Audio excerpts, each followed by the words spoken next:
primeira resistência do empresário.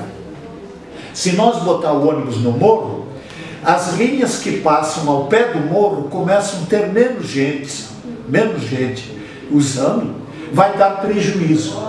Olha só o que eles falavam para nós. Então aquelas linhas que passavam pela Mauro Ramos, Saco dos Limões, toda a região, né, que era o pé do morro, teriam menos usuário.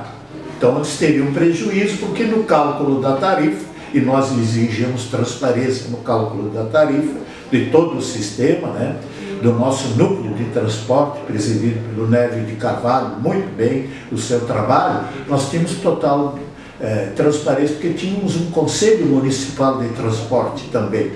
Então essa era a resistência. E nós dizíamos o quê?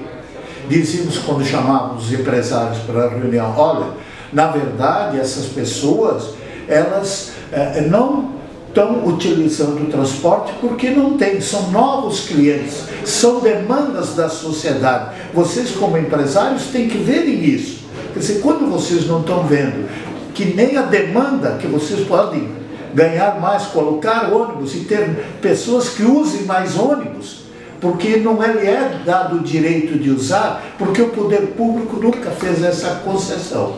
Então, como vocês têm a concessão, é só estender esta concessão lá em cima no morro. Eles resistiram e não queriam, até que nós os convencemos obrigatoriamente, dissemos, olha, é o último prazo, vamos fazer a linha.